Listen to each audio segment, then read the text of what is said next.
আজকে আপনাদের সাথে তৈরি করে দেখাবো শিম ভর্তার রেসিপি। একদম ইউনিক একটা রেসিপি। ভিডিওটি দেখতে থাকুন, তাহলেই বুঝতে পারবেন কিভাবে এই শিম ভর্তাটা আমি তৈরি করছি। হ্যালো এভরিওয়ান, আসসালামু আলাইকুম, welcome back to my new blog. আশা করি সবাই ভালো আছেন। আমরা আলহামদুলিল্লাহ এই তো ভালো আছি। আবারও চলে আসলাম দিয়া আলম ব্লগের নতুন আরও একটি রেসিপি নিয়ে আপনাদের মাঝে। কাছে এবং দূরে, দেশ এবং দেশের বাহিরে থেকে এই মুহূর্তে যে যেখান থেকে আমার ভিডিওটি দেখছেন কিংবা পরবর্তীতে দেখবেন, সবাইকে জানাই অনেক অনেক ভালোবাসা এবং অসংখ্য ধন্যবাদ। তো দেখুন, ফার্স্টেই কিন্তু আমি এখানে দেখতেই পাচ্ছেন শিম কয়েকটাকে আমি সুন্দর করে সেদ্ধ করে নিয়েছি। শুধুমাত্র পানিতে অল্প একটু লবণ দিয়ে আমি সেদ্ধ করে নিয়েছি। তারপরে সেদ্ধ করা শিম এবং এখানে নিয়েছি একদম ছোটো চিংড়ি মাছ, নিয়েছি পেঁয়াজ কুচি, রসুন কুচি অল্প, আর নিয়েছি শুকনো মরিচ 4টা, কাঁচামরিচ কয়েকটা, আর ধনিয়া পাতা। ব্যাস, এবার এগুলোকে আমি ফ্রাই প্যানে বসিয়ে দিলাম সামান্য একটু তেল দিয়ে।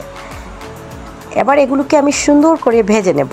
যেহেতু শিমটা আমি আগে পানিতে সেদ্ধ করে নিয়েছি, তাহলে বুঝতেই পারছেন এখন শিমটা ভেজে নেব। আর এগুলো ভাজতে বেশি সময় লাগবে না এবং ধৈর্য সহকারে ভাজতে হবে। অল্প আগুনে আস্তে আস্তে ভাজতে হবে। আর চিংড়ি মাছটা কিন্তু একদম ছোটো, সেই জন্য আমি এটাকে আগে থেকেই হলুদের পানিতে জাল দিয়ে তারপরে এখানে দিয়েছি। শিম যখন আমি সেদ্ধ করি তখনই শিমের ওই পানিতে আমি চিংড়ি মাছটা সেদ্ধ করে নিয়েছিলাম অল্প করে হলুদ দিয়ে। আর এখন সেই চিংড়ি মাছ, ধনিয়া পাতা, কাঁচামরিচ এবং পেঁয়াজ, রসুন আর শুকনো মরিচ সব কিছু সুন্দরভাবে ভেজে নিতে হবে অল্প আগুনে। আমি কিন্তু অল্প আগুনে ধৈর্য সহকারে এটা ভাজবো এবং আপনারাও এভাবে ট্রাই করবেন। আর চিংড়ি মাছ দেওয়ার কারণে এতটাই লোভনীয় একটা রেসিপি হয়েছে এই ভর্তাটা, কি বলবো, জাস্ট অসাধারণ। এটা আমি ফার্স্ট টাইম ট্রাই করেছি, আশা করি আপনাদের কাছেও ভালো লাগবে। আর সত্যি কিন্তু এই সিজন হচ্ছে সবজির সিজন, শীতকাল হচ্ছে সবজির সিজন। আর সেই সিজনে যদি এরকম মজাদার একটা ভর্তা রেসিপি না থাকে তাহলে কিভাবে জমবে। বিশেষ করে চিংড়ি মাছ দেওয়ার কারণে কিন্তু খুবই লোভনীয় হয়েছে। এবং লাস্টের দিকে আমি কয়েকটা চিংড়ি মাছ আরও ভেজে সুন্দরভাবে আস্ত আস্ত দিয়ে দেব লাস্টের দিকে। তাহলে কি হবে, কামড়ে কামড়ে যখন সেই চিংড়িগুলো, ছোটো ছোটো চিংড়িগুলো পড়বে, ভাত খাওয়ার সময় এতটাই লোভনীয় লাগছিল, বিশ্বাস করেন, যা আমি মুখে বলে বোঝাতে পারবো না। আমার আজকে আসলে জ্বর এসেছিল আর ভাবছিলাম মাছ মাংস কিছুই খেতে ইচ্ছে করছে না, তো ভাবলাম আমি এই রেসিপিটা শেয়ার করি। তবে সত্যি যেটা জ্বরের কারণে ভালো করে রেসিপিটা শেয়ার করতে পারিনি আপনাদের মাঝে সব কিছু A to Z, এবং যেমন কাটাকুটি এগুলো তো আমরা সবাই জানি কীভাবে কাটতে হয়, সেটাই আর কি, আর কিছু না। আর আমার বিশেষ করে ইচ্ছে ছিল এই রেসিপিটা আমি শিলপাটায় বাটবো, কিন্তু শরীরটা ভালো না থাকায় আমি ব্লেন্ডার জারে এটা ব্লেন্ড করে নেই।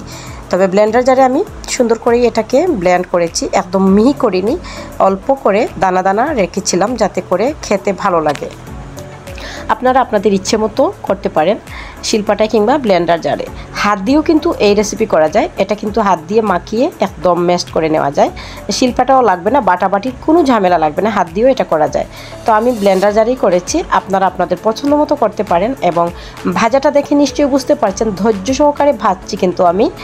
আর যেহেতু আমি এটা অফ ক্যামেরায়ও অনেকক্ষণ ভেজেছি, তাই আপনাদেরকেও বলছি যে ভাজবেন আস্তে ধীরে সুন্দরভাবে।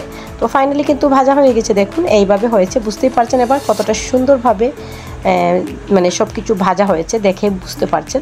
এটা দেখেই বুঝতে হবে, এটা বলার কিছু নেই। আর যাই হোক, এবার এটাকে আমি ব্লেন্ডার জারে রেখে দেব।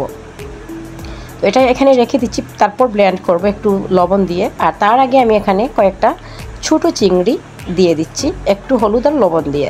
এগুলো কি করব, লাস্টের দিকে আমি দেব যাতে করে কামড়ে কামড়ে ভালো লাগে আর কি খেতে, সেই কারণে। আর এখানে একটু তেল আর সামান্য একটু হলুদ দিয়ে এটাকে আমি ভেজে নিচ্ছি।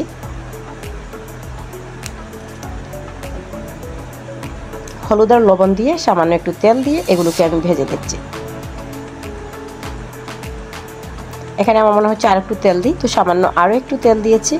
আর সুন্দর করে এগুলোকে মুচমুচিয়ে করে ভেজেছি যাতে করে লাস্টের দিকে একদম সুন্দরভাবে ভর্তার মধ্যে দিয়ে দিই, সেই কারণে। ভর্তাটা কিন্তু অল্প হয়েছে, আর আমাদের ঘরে ভর্তা শুধু আমিই পছন্দ করি, সেই কারণে অল্প করেই বানাই। পছন্দ করে সবাই, বাট বাচ্চারা পছন্দ করে না। কিন্তু আমার হাজব্যান্ড আজকের ভর্তাটা উনি খেয়েছেন, ওনার মনে হয় অনেকটাই ভালো লেগেছে, তাই তাই উনি একটু বেশি নিয়েছিলেন, কেননা উনি ভর্তা তেমন একটা পছন্দ করেন না আর কি।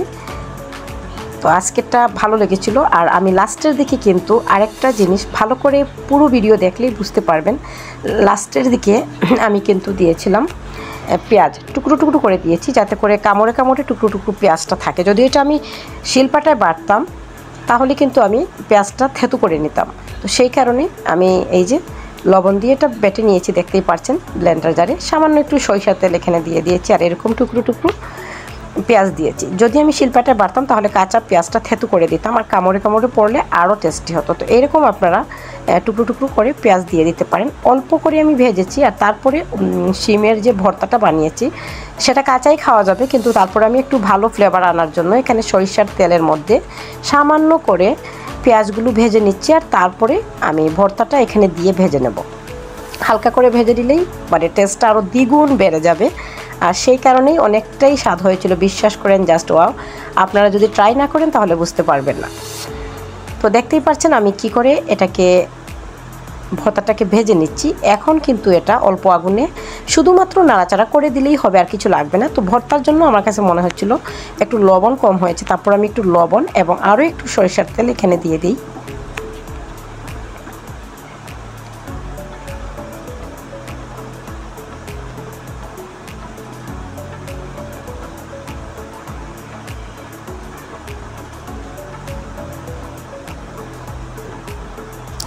তো লবণ আরও একটু দিয়ে দিয়েছি, কারণ লবণটা কম লাগছিল আমার কাছে, তাই।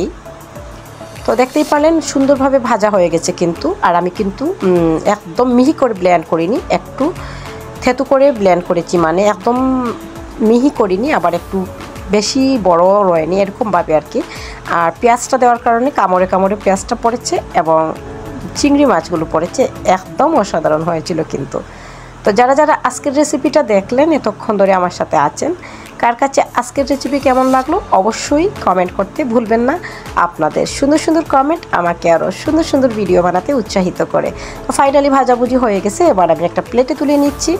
আর কামড়ে কামড়ে যখন এই যে পেঁয়াজের টুকরো এবং ছোটো ছোটো চিংড়ি মাছ এবং দানাদার কিছু শুকনো মরিচের বিচিগুলো পড়েছে, এতটাই টেস্ট হয়েছিল, বিশ্বাস করেন আমি আপনাদেরকে বলে বোঝাতে পারবো না, একবার ট্রাই করলেই বুঝতে পারবেন। আশা করি আজকের রেসিপিটা সবার কাছে ভালো লেগেছে। ভালো লাগলে লাইক কমেন্ট শেয়ার করতে ভুলবেন না। নতুন বন্ধু হয়ে থাকলে চ্যানেলটির পাশেই থাকবেন। পুরনো বন্ধুদেরকে অনেক অনেক ভালোবাসা। তো যারা যারা এতক্ষণ ধৈর্য সহকারে আজকের রেসিপিটা দেখলেন, সবাইকে অনেক ভালোবাসা জানিয়ে আমি ভিডিওর লাস্ট পর্যায়ে চলে এসেছি। আপনাদের কাছে কেমন লাগলো অবশ্যই সুন্দর কমেন্ট পড়লেই বুঝতে পারবো।